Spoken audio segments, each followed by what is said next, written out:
Welcome to Annexed Dinner Table. I'm Cassandra, and today I'm going to be unboxing Sleeping Gods. I have Sleeping Gods, the base game. I have the Tides of Ruin expansion, and I have the Dungeons expansion. These are all of the retail versions of this game. I did not back the Kickstarter, so retail only. But yeah, we're going to see all the components inside, and then I'll open all of the expansions, and hopefully we can get it all back into that base box. So let's get into that base game and see what's inside.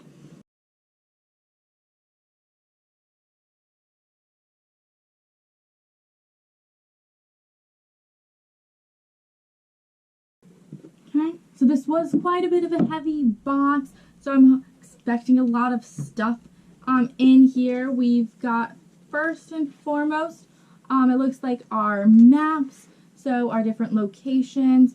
We have a whole bunch of different numbered spots on them. I do really love the artwork of really all of Red Raven's games, and Ryan Lockett's art. It's just so great. I love the style. Devin loves it even more than I do, and he's really the artsy one, so I trust him. But yeah, so we have a whole bunch of different styles of like locations. So that was like beach and forest, and now we have desert, real forest, whole bunch. There are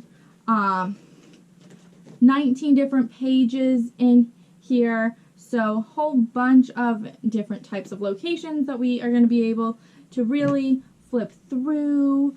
Hi, Leo. And then that's that booklet. And then we have the rules.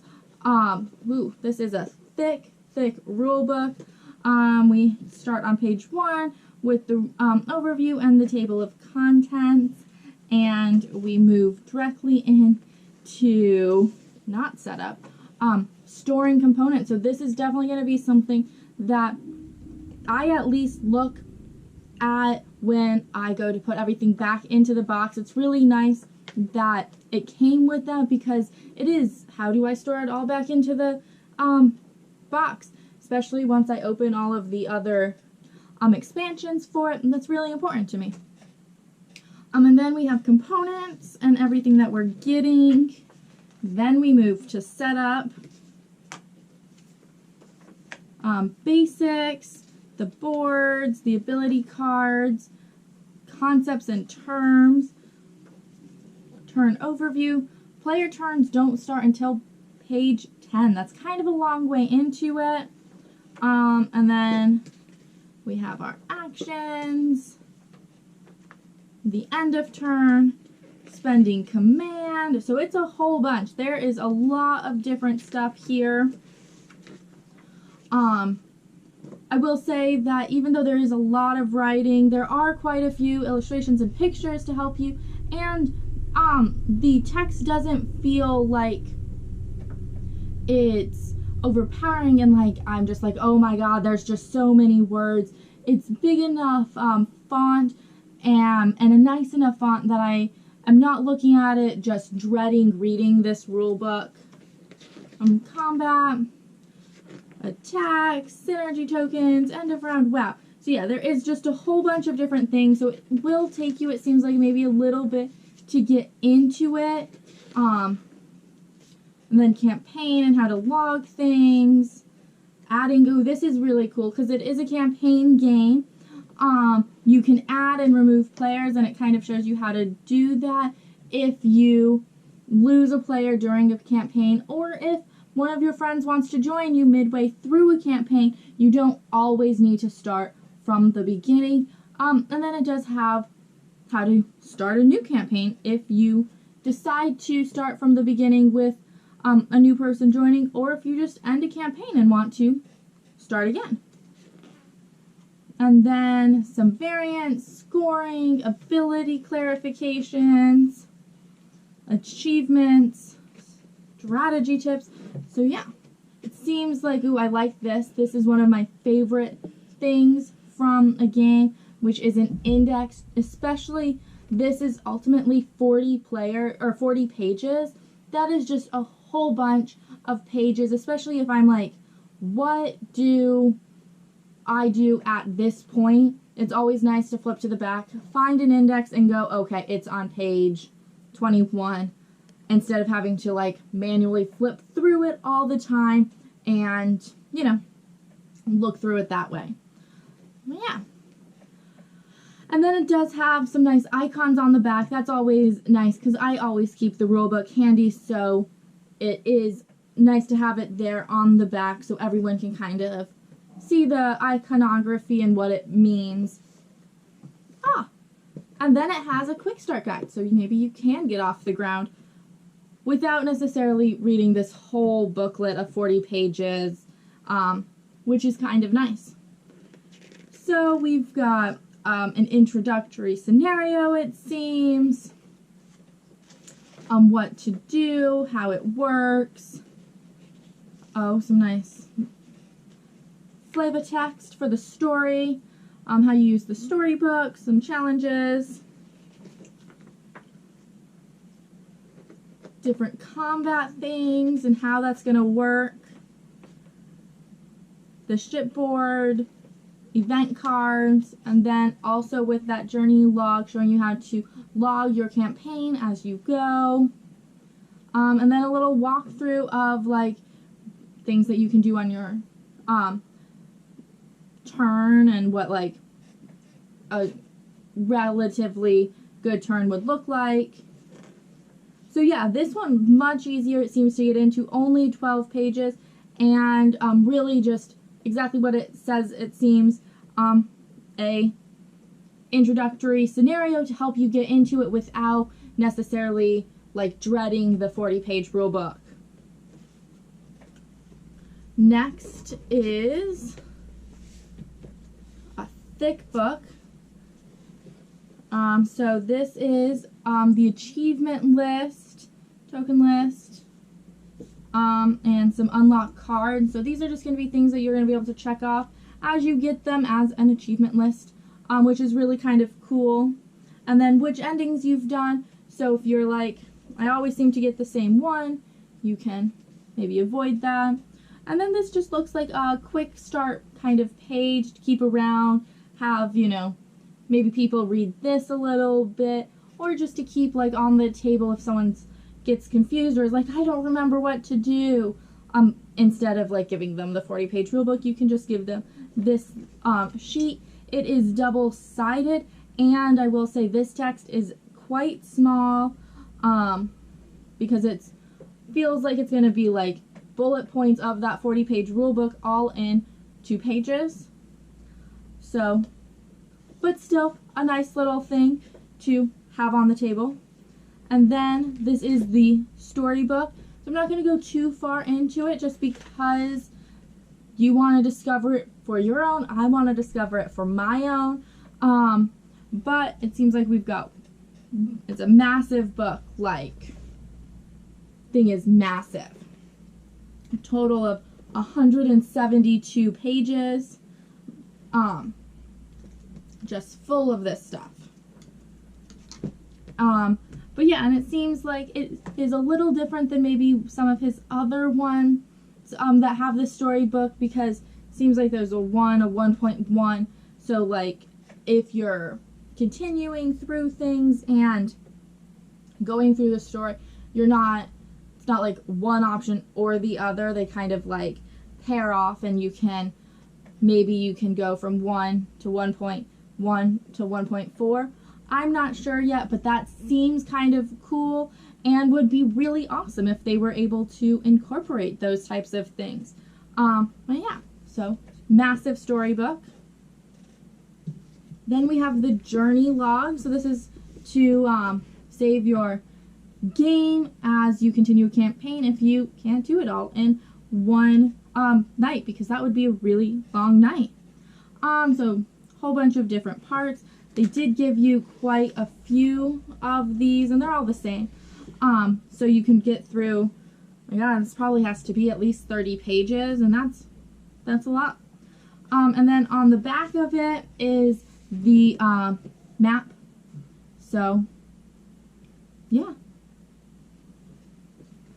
And then we have a whole bunch of different boxes. Let's pull out all of these bags. I love bags so much. So that's a really nice included item, just because even though it seems like everything has a storage location, some people are definitely like, you know what, your storage locations are great, but I really love everything just to be in bags because that's my personal preference, and they give them to you for this game, or I keep all of mine and use them for the next game that maybe I don't get quite so lucky. So let's see, I hope none of these are secret.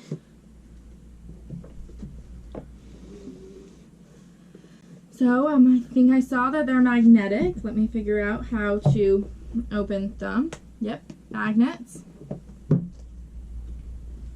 And here we are. We have a whole bunch of different cards, and they came with these little foam parts that just lift or block the rest of the box because it wasn't enough to fill the whole box, but you might get more cards with these other expansions, or if you sleeve your cards, hopefully they would fit all in this box.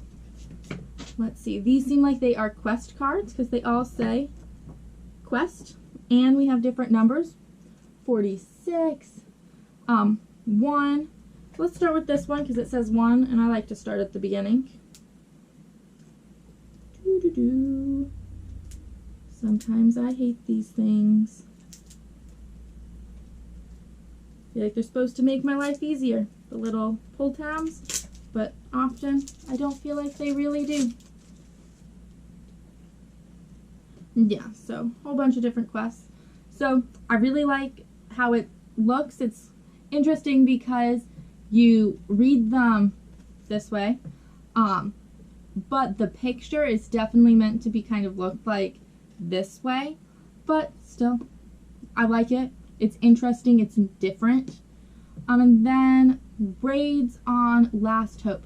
Mac told us as a rumor about rat creatures attacking a fishing village northeast of the Zikuru trading post. The village may not survive the attacks much longer and needs urgent help. So you're going to need to do a raid, it seems, and try to help this trading post and the villages. So that's really cool, and it's amazing how many of them you have, because like we're at 45 and I have 1, 2, 3, so 4 of these packs. That's so many quests. The highest number I see is 136, and that's just the top one. But yeah, so we have like a Moira, Footprint, Eggshell, Minotaur, Grandmother, all different. I like it. I like it. The other card that we got here was the adventure cards, and then another one. Thought they were all adventures, but let's open those first and see what. See, it's supposed to help me, but ultimately I don't feel like they do much.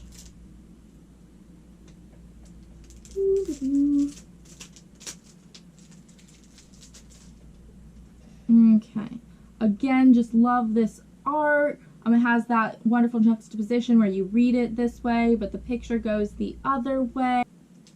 Okay, so these were the other deck that came in this little case. Let's see if they're all the same. It does not seem like it.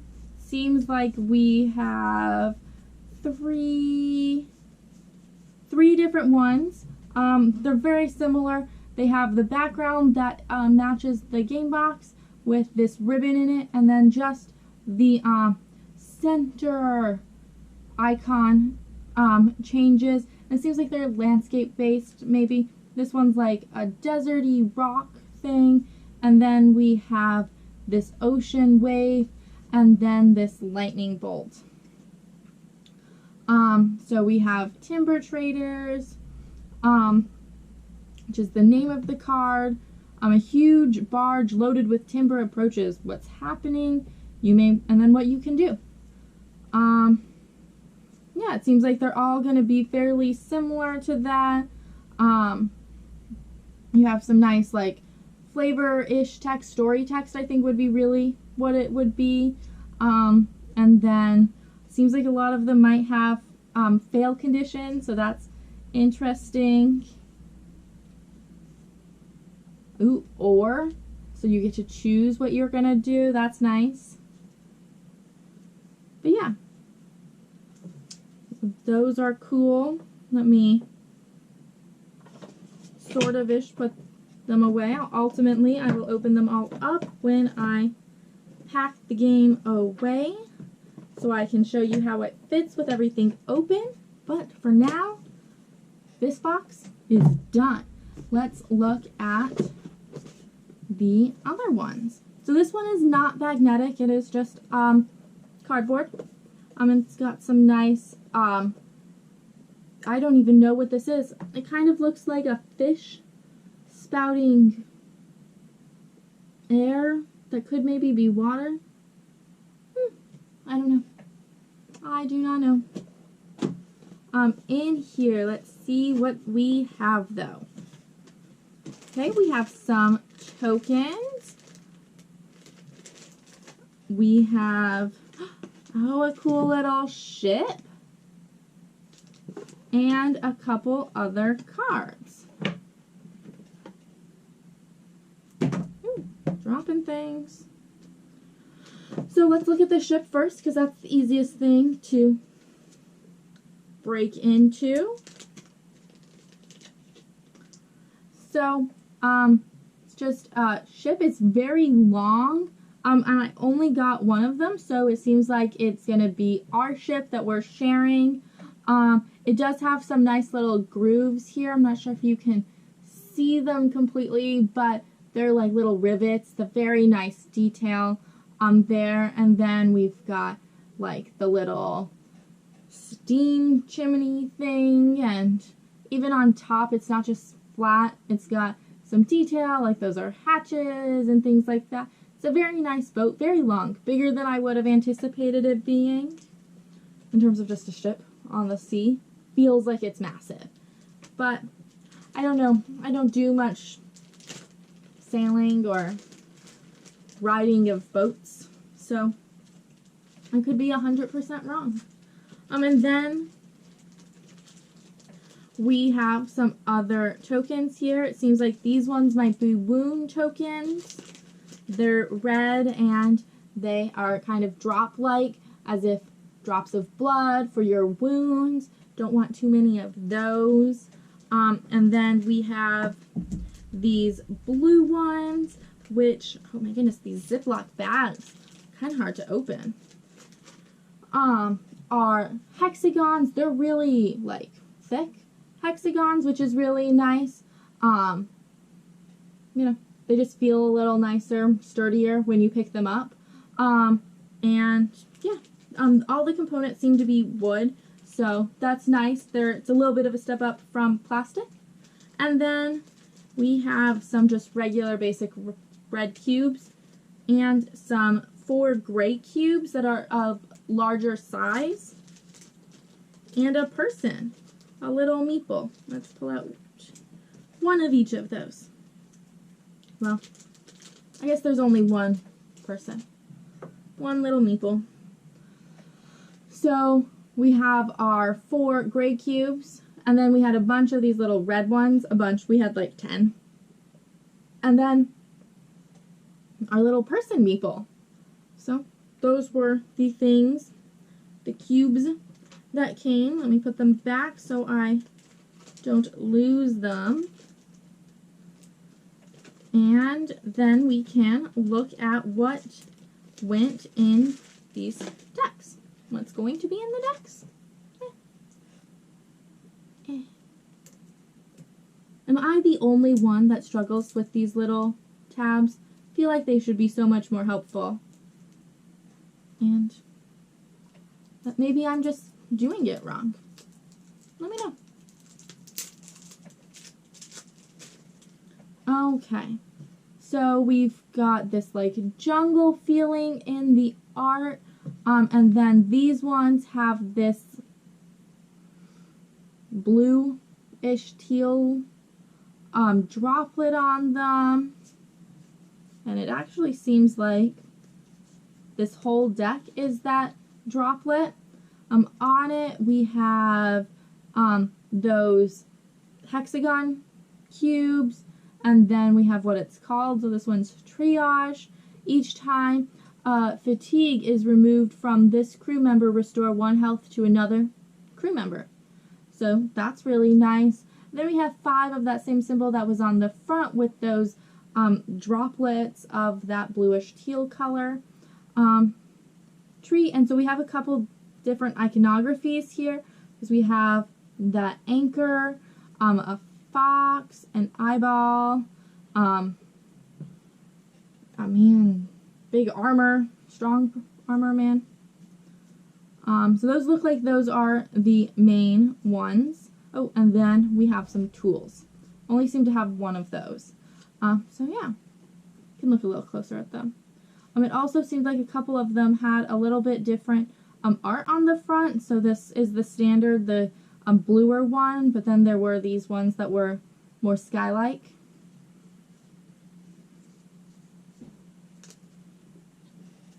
And then the other deck of this size was this one, which has mainly the same art, just, oh, see,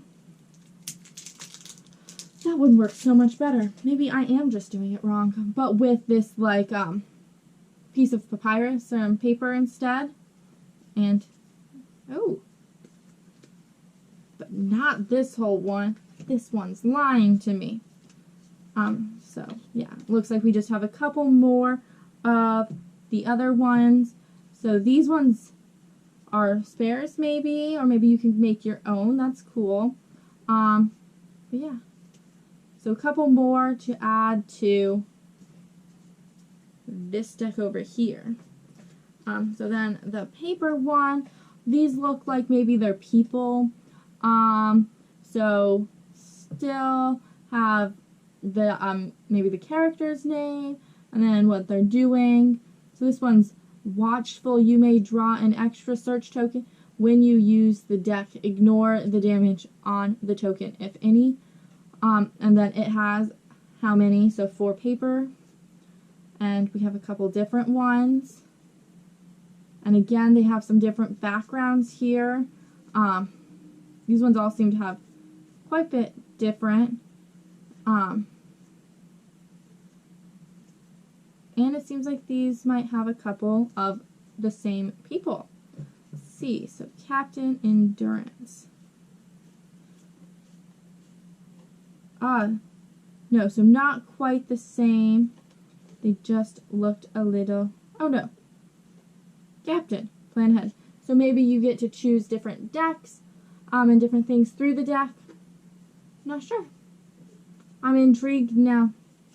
I'm very intrigued. So yes, we have these ones. Then the last deck in this box was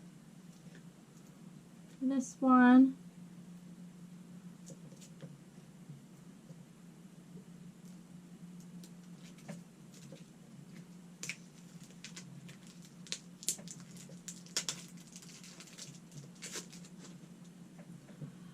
So we've got similar to the other deck that had the ribbon on it. This one has that ribbon with these 4 symbols on it. One that matches the artwork on top of the box, and then some other artwork. And these are, so this one's gear, and this is starting equipment, and some iconography telling you what it does. Starting passenger. So this looks like what you're going to be collecting your equipment and your other various things and whatnots. You know, very good with the words. So revolver, scouts, and it has levels. So this is an equipment level 4, where teapot's only equipment level 1. Some of the weapons I saw like 13s.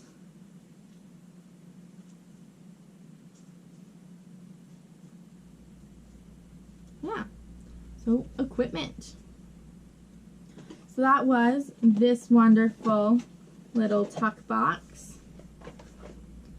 Then, okay, red tuck box, empty, nothing in this one.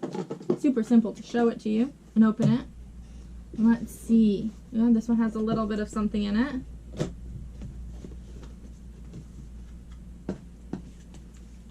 Okay, so this one has one big deck.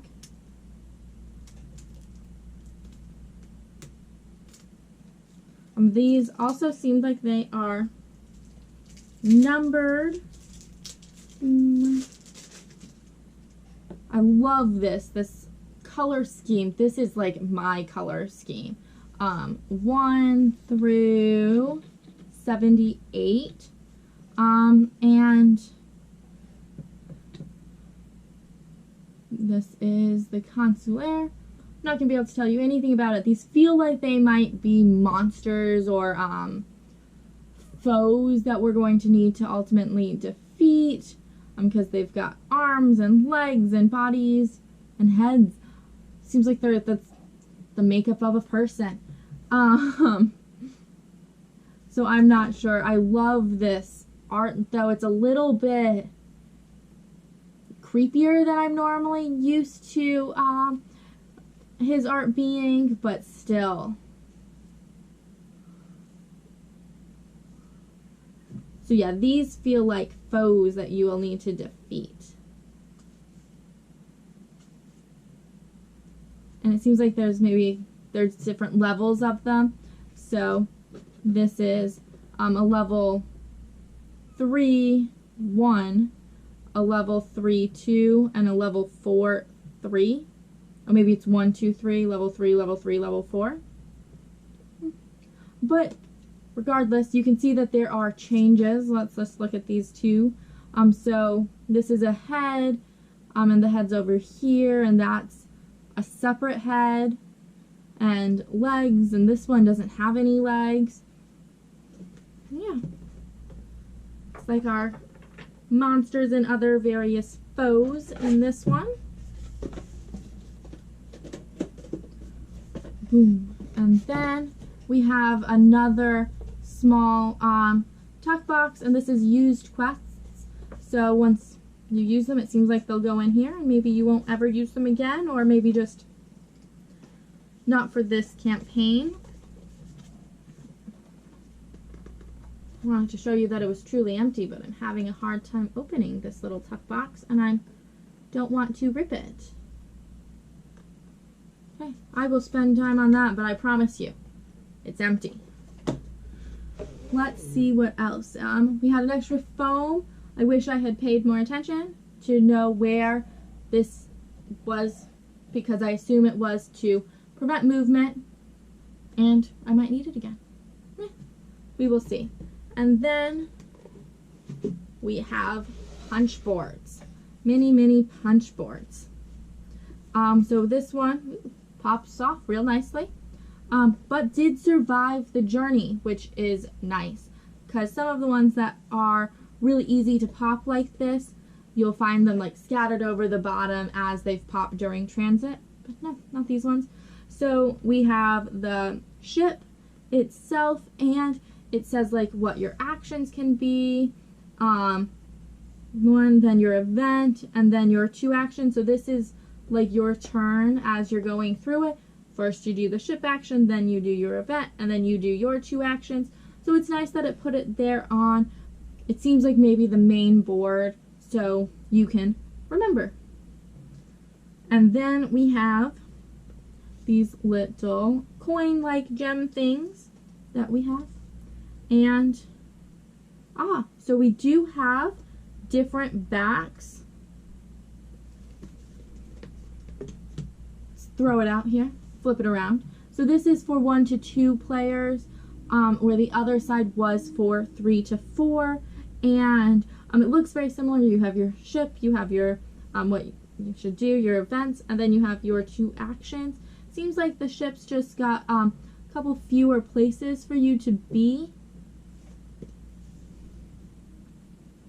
But yeah, so that was that. And then these tokens, throw it up there, also had a backside, which was like damage or something. I'm not sure what this symbol is. I can look it up real quick because I got a handy dandy rule book. Attack damage. Perfect. So those are these. Got quite a few of them. And then we have those people that were in one of the boxes, that there were like multiples of them, and they had like a little bit different maybe backstories or things that make them special. One's like an endurance guy, one's a, I don't know, mystic-like guy. Those aren't really the words I'm trying to come up with, but they're examples of what could be. I just don't remember them because I'm just not great right this second with the memory.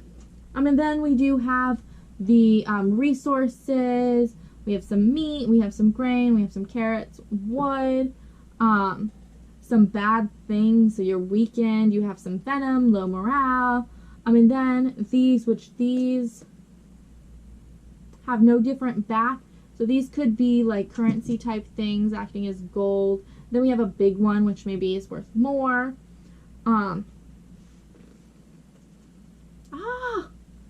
That's so cool. The little people have little bios on the back. So like Captain Sophie Odessa. Sophie's father captained a small cargo ship that ran from New York to Boston. She spent much of her childhood watching the busy eastern coast and waving at passing fishing boats at night while her, oh God, I can't read either, Tunisian mother, oh my goodness, and my cat's trying to kill himself, brushed her hair. Her Greek father told her the ancient legends from his home country. So just little things about them that make them unique. I really like that. It's a nice touch.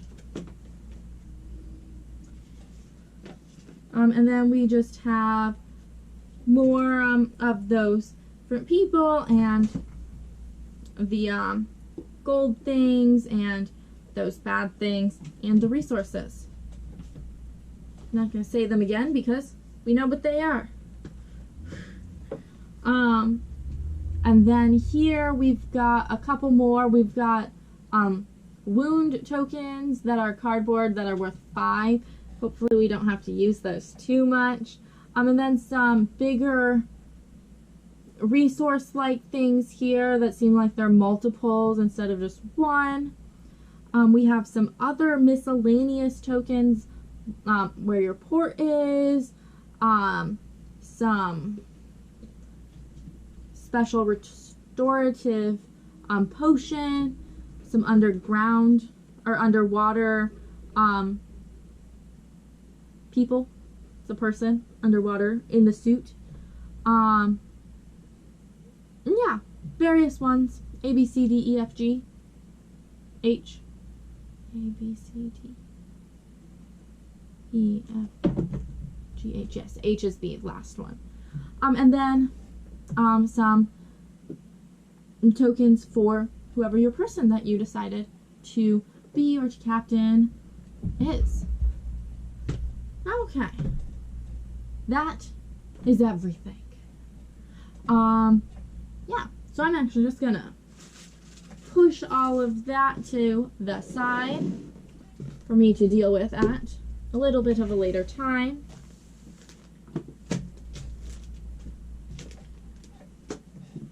And let us take a look at the Tides of Ruin expansion and see what is in this one.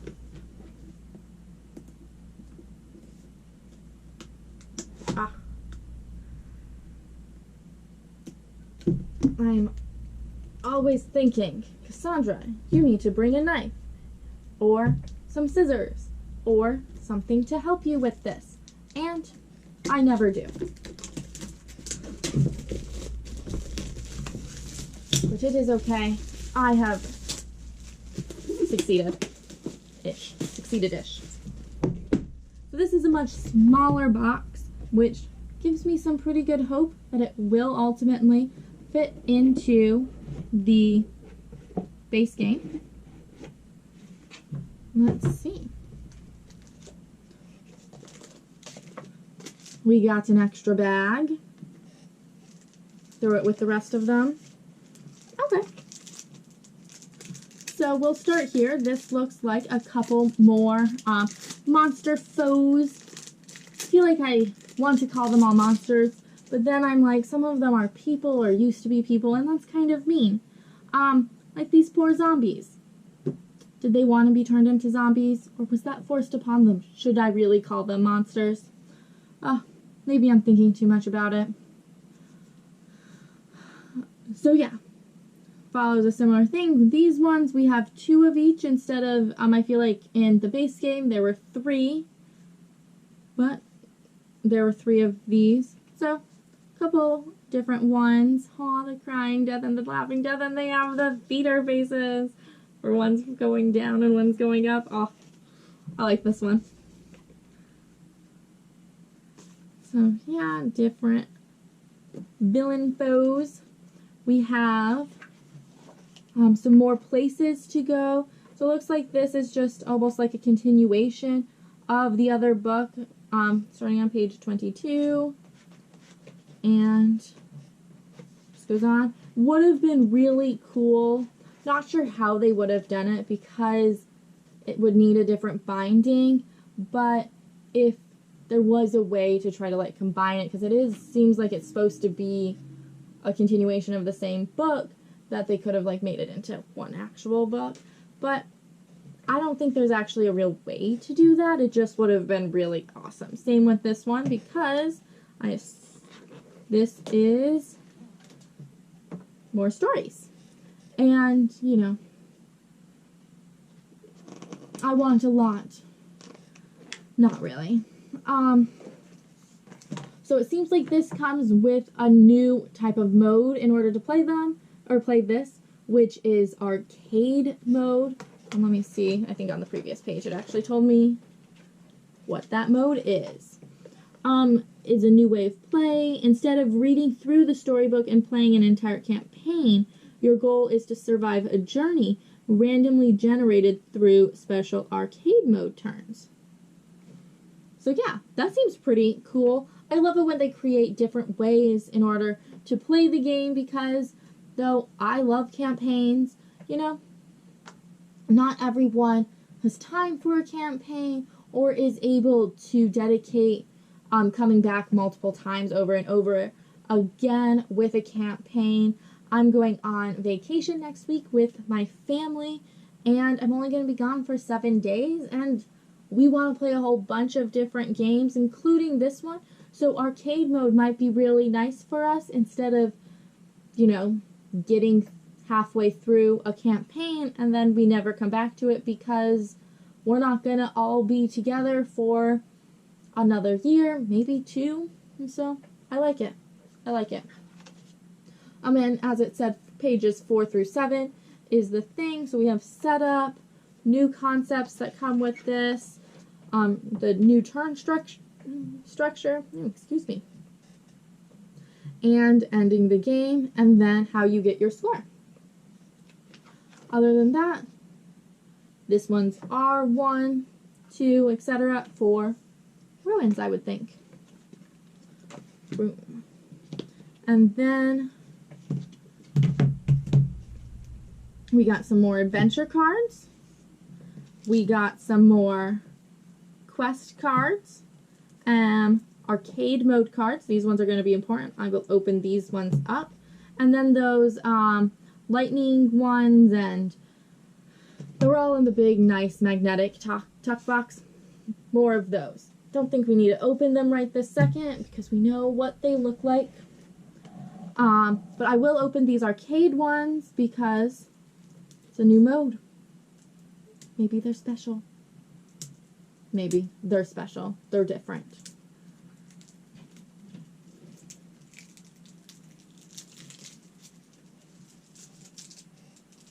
Erg, I say.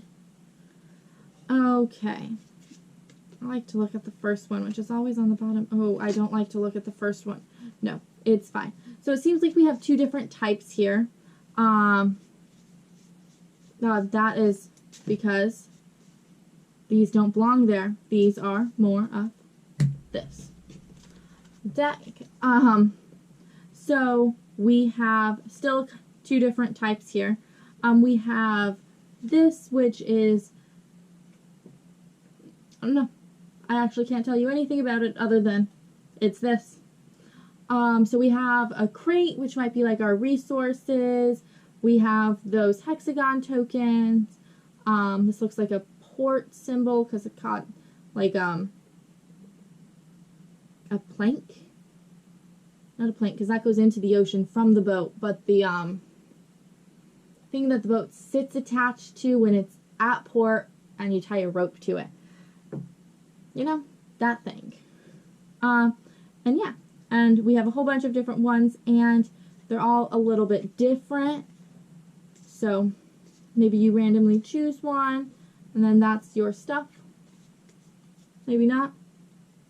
I'm just spitballing here. And then we have, yeah, these are all ish. We got this horrible death looking one. We have a skull at the top, skull and crossbones. And then 1 through 6 about what happens. So we know that this is the attack. And then we got wings and a chicken. Not even sure what a chicken means. So yeah, interesting. And then the ones that we kind of really care about, which seems like they're going to be, oh, I was thinking that these were going to be the ones that kind of helped us get to where we were going and choose what numbers we were going through. So this is the cursed shrine. You see a little food just inside the entrance to a shrine. Surely it should be fine. Notice the trap and avoid it. Make a perception check. So you have, if you fail, you have stuff. If you succeed, you get things. And then there's some mastery to that, which could give you those papers and those other things that I thought were initially coins. Or are coins. Not the ones I thought initially were coins. The second ones that were coins. And so there's just a whole bunch of different ones here.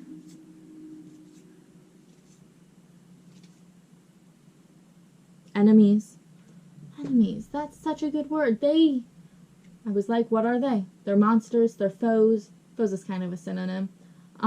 Enemies. That's what they are. So yeah, we gotta fight people. It's a whole bunch of different things here. So yeah, that is all the good stuff that came in the Tides of Ruin expansion. Now, let's put that one aside also. And let's see what comes in the Dungeons expansion. This one was really cool because you now have dungeons and it's just a little bit different. I think on the back it was telling me that when you're in a dungeon, you have a little bit of a different way to do your turn just because of something or another. So your turn makeup's going to be a little bit different if, oh, I'm telling you guys. I open all these games, but I'm really bad at it. Because you're in a dungeon. And this does not open like a box. This opens like a tuck box.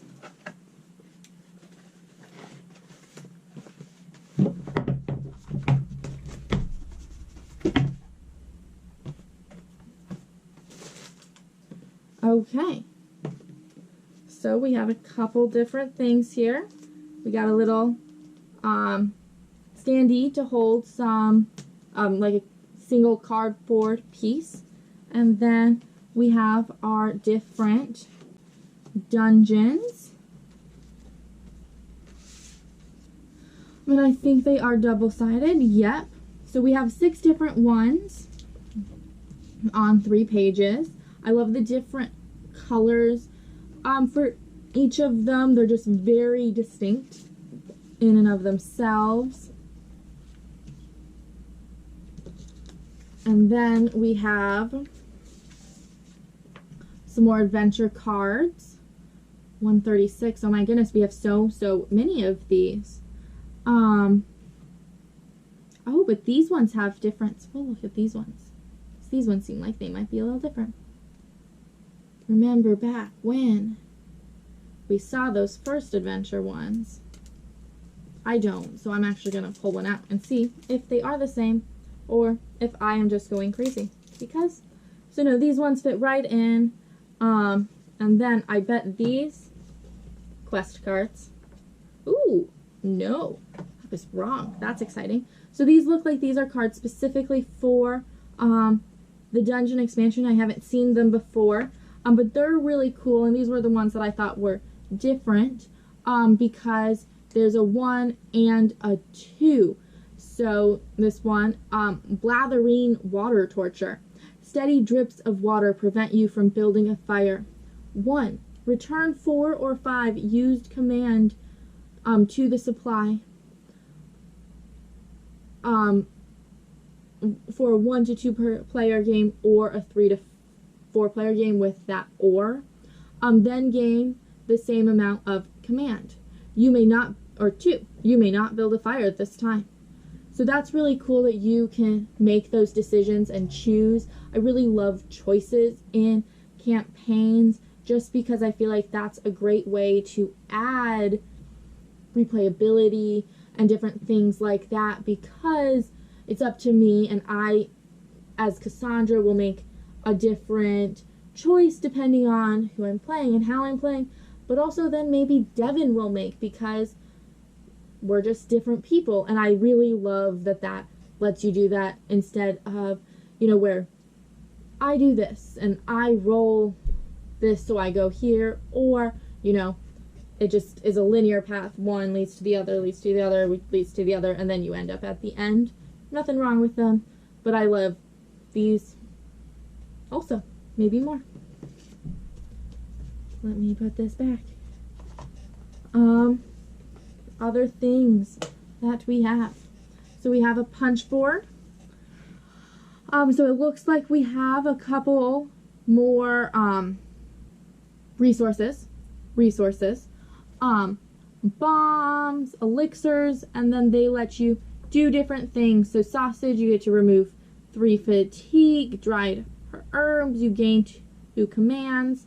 And then we also have some keys, the W, X, Y, and Z keys. That's cool. And then a lantern. I would think that the lantern would go in your little standee. Last thing we have is the dungeon storybook. So this one is not wire bound like the other ones. It's just staple bound, which is a little disappointing just because I feel like everything else is wire bound. It's kind of like, why is this one not? Ultimately, at least I'm going to put it into my base box and play with my base game if I can. So it would have been nice if they all were the same style and everything, and like this is the storybook, but all the other storybooks have this gorgeous art and feel bookish with this like grooves and stuff. So I will say that this is a little disappointing that it doesn't match the rest of the game. So we have rules, so an overview, extra setup steps, the new rules that you're going to be having, and then you get your stories. And still, you start stories on page 4, and there are 33 pages in this book, so that's almost 30 pages of stories. So it's awesome. It's just, it doesn't match. And with the Tides of Ruin expansion matching, I was hoping that this one would also match, but, you know, you can't always have what you want. So that was all of the components from the base game, the Tides of Ruin expansion, and the Dungeons expansion. So I'm going to finish opening all of the different card packs up, punching everything out, and we will see how it all goes back and if I am ultimately able to get it into the main base game box. Let's hope. Okay, so I punched everything out, put it in different boxes. So in the rules, it tells you kind of like what these boxes are supposed to be for. So this red one, which was empty, is still empty for me because this is going to be stuff for your current campaign. Gonna go in here. So I don't have a current campaign. I'm just gonna place it right back in there. This box said that, actually let's start with the other one. This one said that it was for your player boards, which I realized I put at the very bottom. The player boards, your enemy cards, and then it was a little bit ambiguous for me. It was player tokens. I have not played, so I have no idea what a player token is. Is that anything that a player touches? What is it? So, some of them I did just purely based on size. I was a little disappointed with these boxes, but I'll get there. So, synergies, they have the players' faces on them. Figured that was a player thing. These that affect players. Other things that seem like they might affect players. And then, pretty much I started with this box and it filled up. So, the resources,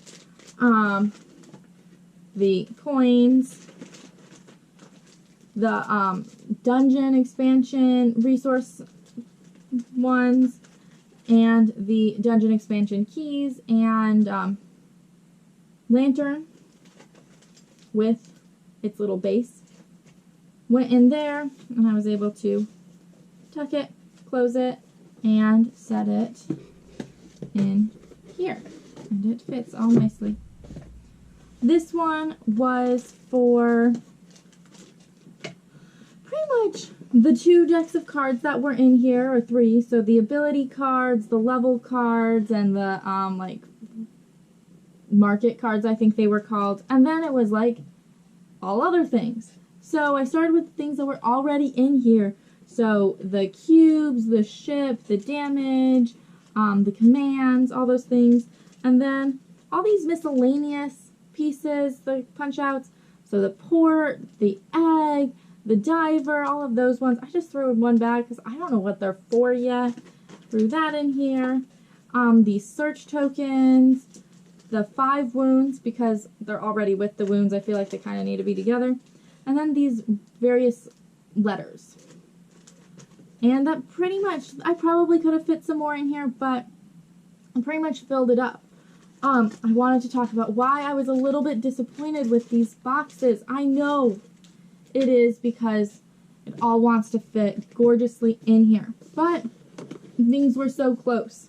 So the market cards, they can't stand up because they're too tall. They can't lay sideways in here nicely because they're too wide. They have to go just kind of awkwardly on the bottom. And it's just a little awkward. Where these other ones stand up nicely and they can do nice things. So that was the disappointment in this box. And gotta get all this stuff back in here. And then in the other box, it was very similar. We had those player boards, which I threw on the bottom. And initially, when I placed the enemies, they go so perfectly here, especially if you ultimately sleeve your things. This would be perfect. And I was like, well, they could. There's this great empty hole here. And they're perfect width-wise, but they're too long again to really fit here. You have to like disform the box, which really kind of defeats the purpose. So they awkwardly go, it seems, here. Let me know if you can awkwardly deform the box, if it matters, if I just wasn't trying hard enough, because it would be great if it wasn't like this. I just want it to be a little better. But, you know, they tried so hard, and that I really appreciate them trying to fit it all in here in a nice, organized manner that works for the campaign as well as for general storage. I think that's great. I want to know if I'm doing something wrong, if I can make my life better. Let's be completely honest, it's all about me. No, but I do wonder, how did you store it? Because I would love to know if there's a better way for me to store it. But ultimately, I guess I forgot the magnetic box. I didn't change much. Pretty much, I just added a whole bunch of cards to it. Other way? Other way. So when you open it up, down here, I start with quest 1 and quest, all numerically until I hit the adventure ones, and then that starts at 1, and those go numerically until I hit the, that other deck. I pretty much just sorted them based on the type that they were in there, and I ultimately took out 2 of the foam blocks. But yeah, and so those were the quest cards, and I think that's what they were. Were they a quest? Quest. But yeah, so just pretty much numerically supported all of the expansions I put in there. So this includes both the Tides of Ruin expansion, and it includes the dungeon expansion. So yeah, and then putting it all back in here, as you saw, the magnetic one goes here. Then it doesn't really matter how these ones fit. They ultimately fit perfectly in this slot. And then the used quests I wanted them to go this way. In the thing it looked like they were supposed to go that way. But they go this way. And then we have a little piece of foam in there to stop that from moving around. And then I had these extra cards because we got arcade mode and we got the dungeon crawler cards. I don't remember what they were called. I saw them, but alas. And there is a little bit of room above the used quest cards that I feel like they fit perfectly in there, and voila, and it's still really flat there. And then pretty much all this extra book stuff. So I have the shipboard, which I put in, actually I put it in last because it's smaller, but I did all of the big spirals. So the storybook for the base, the storybook for the Tides of Ruin expansion, and the maps. Like I'm missing one. The 2 map books in there because their spirals kind of line into each other. And then I went with everything else just kind of stacking. It's all fairly much the same size, and it fits right next to that stuff with the shipboard going right on top. And then I think it actually goes that way. The lid fitting on it, and it is pretty much perfect. That's like, I'll pull the lid off because you didn't really see. I did not do a great job. No. It just fits so nicely. There is, like, this book fits right on the top. It is level. There is not gonna be, you know, any room of anything moving in here once that lid is on. So perfect to store on a shelf vertically. Not that that's how I do mine, but you can. And this one would fit so nicely on that vertical shelves because nothing will move around, nothing will fall. It's just great fun. And you didn't need any of, I'm actually probably keep these because this, brilliant. I don't know why I've never thought of this before. Here, you're right there. But, and I did not ultimately need this box or the dungeon box that I had already put in my trash pile.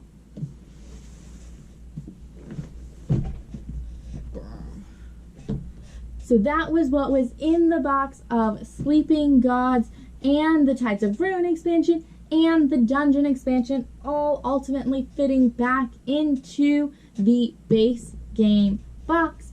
I'm just super excited. That art looked great. We had all of those different adventure cards and quest cards, and we have all those different places to go, those storybooks. Oh my god, I feel like there's going to be so much content. I'm almost never going to be able to get through all of it. And then you had that new mode with the arcade mode coming with the expansion, which I'm also excited, as I said, for people who just aren't interested either in campaigns or for those people who you really want to introduce the system to, but they just don't have the time with you or the desire to play a campaign with you, but they might want to do so at home with their family or with their other groups, because, you know, I definitely have some friends who come in and out of town who we love to play together, but we just can't do a campaign because I see them very irregularly. But, you know, I think that they would love this. I think that they would love the story aspect of it. I think that they would be in love with the art. And so, you know, it's just a great different mode to try out with those people. Yeah, so Sleeping Gods. I'll let you know what I think of it when I finally play it. I'll play arcade mode this week, but I don't know when I'll be able to sit down and do a full campaign and to get a feel for it with that, since we just started a campaign with our friend Sam, but we aren't doing this one. We're actually doing Charterstone. So maybe I can convince him to do multiple, but we'll see. Maybe it'll just be Devin and I. Well, if you like this video, do give it a thumbs up and please subscribe. It really does help us out, and we love to know what you think, so let me know what you think about this. Any other games that you see behind me that you're interested in, or any games that you are just interested in that you want to hear our thoughts about.